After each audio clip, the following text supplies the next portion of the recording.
शिवशंकर पाटील कलंबरकर आपल्यासोबत संवाद करण्याचं कारण अनेक शेतकऱ्याचे फोन येत आहेत की सरकारनं जाहीर केलेल्या कर्जमाफीचा लाभ आम्हाला मिळणार आहे का।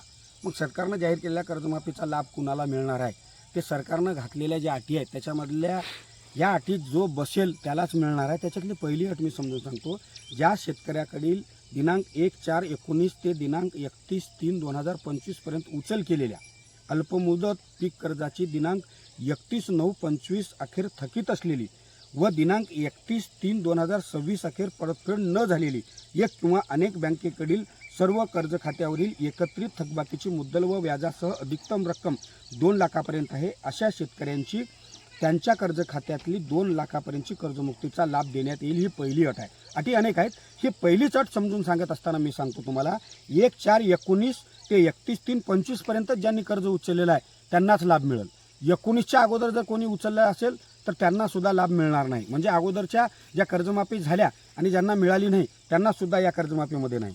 आणि 25 पर्यंत 30 सप्टेंबर 2025ला थकीत असलेली म्हणजे 30/9/2024च्या अगोदरच रिन्युअल केलेली नंतर केलेली नाही ही घोषणा केलेली होती।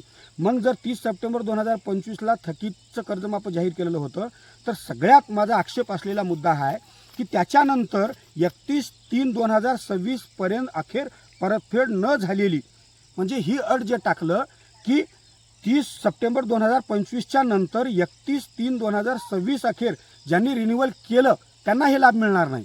म्हणजे ही अट सरकारनं घोषणा केल्याच्या नंतर आणि काल ही अट टाकण्याच्या अगोदर बँकांनी या काळामध्ये ज्या शेतकऱ्यांना बळाचा वापर करून खोटं बोलून आणि बँकेत आल्याच्या नंतर कोणत्याही कागदावर जेव्हा सही करायची आहे तेव्हा रिन्युअलच्या पावत्यावर त्यांच्या सह्या घेतल्या गेल्या।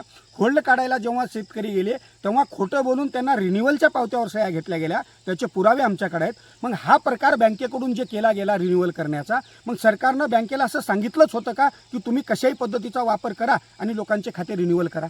मग ही जी 30/9/2025ला घोषणा तुम्ही जाहीर केली होती, मग त्याच्यानंतर 31/3/26 पर्यंत ज्यांनी रिन्युअल केलं त्यांना का लाभ नाही? घोषणेच्या पुढच्या काळात ज्यांचं रिन्युअल झालं त्यांना का लाभ नाही? ही अट टाकताना सरकारनं आणि बँकानं संगनमत करूनच ही अट टाकलेली आहे। याच्यात लाखो शेतकरी वगळणार आहेत, ज्यांना रिन्युअल करायचं नव्हतं पण बँकेनं बळाचा वापर करून खोटं बोलून दुसऱ्या कागदावर सांगून रिन्युअलच्या कागदावर सह्या केल्या गेल्या असे लाखो शेतकरी ह्या कर्जमाफीच्या या एका वाक्याच्या अटीमुळे वगळणार आहेत। आणि ह्याच्यात अनेक अटी आहेत, मी एकच अट समजून सांगत असताना त्याच्यातले एक मुद्दा जाचक सांगलालो। एवढ्या काळात जे 30/9/2025च्या नंतर आणि 31/3/26 अखेर ज्यांचं रिन्युअल झालं त्यांना नाही, त्यांचा आकडा लाखोत आहे ज्यांना 2 लाखाचं कर्ज मिळणार नाही।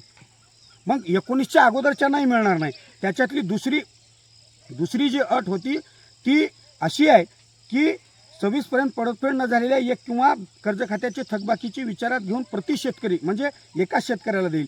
तिसरी अट याच्यातली अशी आहे, जी अट अशी होती की ज्या शेतकऱ्यांनी महात्मा फुले शेतकरी कर्जमुक्ती योजना 2019 या योजनेचा लाभ मिळाला आहे अशा शेतकऱ्यांना परत 1/4/19 30/9/25 पर्यंत उचल केलेल्या पुनर्गठन फेरपुनर्गठन थकीत हप्ता 30/9/25 अखेर थकीत असलेली आणि 31/3/26 अखेर परतफेड न झालेली एक किंवा अनेक बँक खातेकडील एकत्रित थकबाकीची मुद्दल व्याजासह 50,000 म्हणजे थोडक्यात सांगायचं झालं तर 19ची कर्जमाफी ज्या शेतकऱ्यांनी घेतली त्या शेतकऱ्यांना या कर्जमाफीमध्ये फक्त 50,000 रुपये मिळतील, 2 लाख रुपये मिळणार नाहीत। 19च्या अगोदरचे जे शेतकरी आहेत म्हणजे ज्यांना अगोदरची कर्जमाफी मिळाली नाही त्याही शेतकऱ्याला याच्यातली कर्जमाफी मिळणार नाही। ज्यांनी घेतली त्यांनाही मिळणार नाही, जे घेतले नाहीत त्यांनाही मिळणार नाही। मग तुम्ही हे जे अटी टाकल्या, ह्या अटी टाकण्याचा उद्देश काय होता?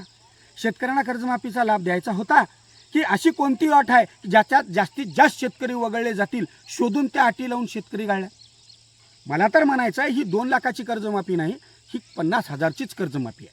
मुळात 50,000चाच लाभ मिळणार आहे। सरकार 56 लाख सांगतंय, 36 लाखाच्या वर तर त्या रिन्युअलमध्येच शेतकरी वगळणार आहेत आणि 19च्या कर्जमाफीमध्ये ज्यांनी लाभ घेतला त्यांना नाही, त्याच्यात अनेक लाखो शेतकरी वगळणार आहेत।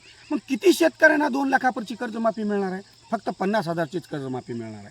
आणि 50,000ची जरी ज्यांना कर्जमाफी मिळणार आहे त्या कर्जमाफीमधल्या ज्यांना 50,000 मिळणार आहेत म्हणजे प्रोत्साहनपर, ते 50,000 सुद्धा सरळ मिळणार नाहीत।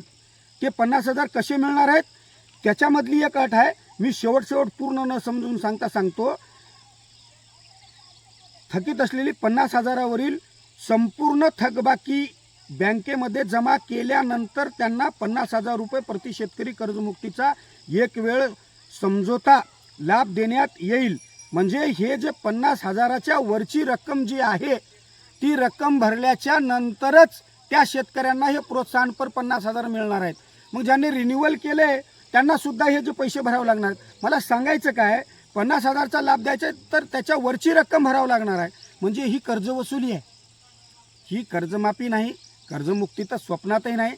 7/12 कोरा तर हे शेतकऱ्यांना स्वप्न आणि शेतकऱ्याची दिशाभूल करण्याचा प्रकार आहे. पण किमान कर्जमुक्तीसुद्धा आजपर्यंत कुणी केलं नाही, करू शकणार नाही.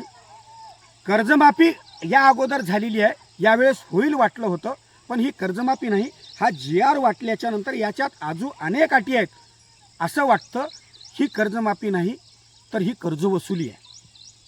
म्हणून अशा पद्धतीच्या अटी जर याच्यात असतील, अजून अनेक अटी आहेत, पण ह्या जाचक अटी म्हणजे 19ची कर्जमाफी मिळालं त्याही शेतकऱ्यांना कर्जमाफीचा लाभ नाही. 19च्या अगोदर ज्यांचं राहिलंय त्यांनाही कर्जमाफीचा लाभ नाही. तुम्ही 30 सप्टेंबर 2025ला घोषणा केलतो, 30 सप्टेंबर 2025ला ज्यांचं थकीत आहे त्यांना कर्जमाफी देऊ. मग त्याच्या पुढच्या काळात ज्यांनी रिन्युअल केलं 31/3/2026 त्यांनासुद्धा तुम्ही ह्या 2 लाखामधून वगळलं. म्हणजे लाखो शेतकरी एका अटीमधून जर तुम्ही वगळत असाल, 19ची अट टाकून कर्जमाफीची अट टाकून अनेक तुम्ही लाखो शेतकरी वगळलात आणि घोषणा केल्याच्या नंतर रिन्युअल केलेल्या लाखो शेतकऱ्यांना तुम्ही ती अट टाकून वगळलात. मग जर लाखो शेतकरी ह्या अटीमुळे जर 2 लाखापासून वंचित राहणार असेल तर 50,000चीच कर्जमाफी मिळणार आहे. आणि हे कर्ज 50,000 सुद्धा मिळणार नाहीत, त्याच्यावरची रक्कम भरल्याच्या नंतर त्याचा लाभ मिळणार आहे. म्हणजे हे वसुली होणार आहे. कर्जमुक्ती नाही, 7/12 कोरा तर नाहीच नाही, कर्जमाफीसुद्धा नाही, मग कर्ज वसुली आहे. खरं तर हे बँकेनं आणलेली योजना असावी, अशा पद्धतीची योजना आहे. म्हणून हा आदेश शेतकऱ्यासाठी जाचक आहे. आणि सरकारनं तर शब्द पाळलाच नाही, पण हे असा GR आणून सरकारनं शेतकऱ्याबद्दलची स्वतःची मानसिकता दाखवून दिलेला आहे की त्यांच्या मनात शेतकऱ्यांना लाभ देत असताना कशा पद्धतीची मानसिकता आहे, जास्तीत जास्त गाळण्याचा विचार अटीच्या माध्यमातून त्यांच्या डोक्यात आहे.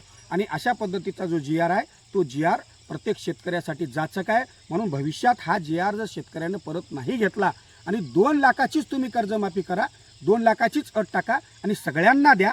जे रिन्युअल असतील, चालू असतील, थकीत असतील, 2च लाख द्यायचं आहे, त्याच्या वरचं द्यायचं नाही, काही नाही. मग त्याच्यात फक्त तुम्ही सगळ्यांनाच द्यायला पाहिजे. आणि हा GR रद्द करण्यासाठी सगळ्या शेतकरी नेत्यांनी, इतर पक्षांनी सुद्धा, जे शेतकऱ्यांचं ज्यांना मतदान पाहिजे ते त्यांनी सुद्धा रस्त्यावर आलं पाहिजे आणि हा आदेश सरकारला रद्द करायला अवजेपर्यंत लढा लढला पाहिजे. ही कर्जमाफीचा आदेश जर कायम राहिला तर ही कर्जमाफी तर नाहीच, ही कर्जवसुली आहे, कुणालाही लाभ मिळणार नाही. म्हणून हा आदेश परत घेण्यासाठी संघर्ष करावा लागेल. हा आदेश जर सरकारनं तात्काळ परत नाही घेतला तर गावोगाव या आदेशाची होळी करण्याचे या ठिकाणी आम्ही सरकारला इशारा देतो. आणि सरकारनं लवकरात लवकर हा टाकलेल्या जाचक अटीचा आदेश जास्तीत जास्त शेतकऱ्यांना वगळण्याचा, 2019च्या कर्जमाफीची जी अट आहे ती सुद्धा रद्द झाली पाहिजे. म्हणजे जर व्यक्तीला जर कर्जमाफी नसेल तर अगोदर मतदान केलेल्या नेत्याला पुन्हा शेतकऱ्यांनी का मतदान करावं, त्यांना मतदानच करू नये. अशा मला सांगायचं त्या मुद्द्यात जायचं नाही. म्हणजे अगोदरची सुद्धा जी अट लावलेली आहे 19ची ती सुद्धा रद्द झालेली पाहिजे. आणि 30 सप्टेंबर 2025च्या नंतर 31 मार्च 2026च्या आत ज्यांनी रिन्युअल केलेला आहे, ह्या काळात ज्यांनी रिन्युअल केलेलं आहे त्यांनासुद्धा मी तर म्हणतो रिन्युअल केलेलं असो की थकीत असो, प्रत्येकाला 2 लाखाची कर्जमाफी झालीच पाहिजे. आणि यासाठी सगळ्या शेतकऱ्यांनी रस्त्यावर येऊन आणि शेतकऱ्यांनी प्रत्येक गावात हा जर आदेश परत नाही घेतला तर गावागावामध्ये या आदेशाची होळी झाली पाहिजे. आणि हा आदेश रद्द होईपर्यंत कर्जमाफीचा संघर्ष शेतकऱ्यांनी लढला पाहिजे. आणि शेतकरी संघटना रस्त्यावर येऊन या आदेश रद्द करेपर्यंत आपला लढा लढणार आहे, एवढाच मी इशारा देतो.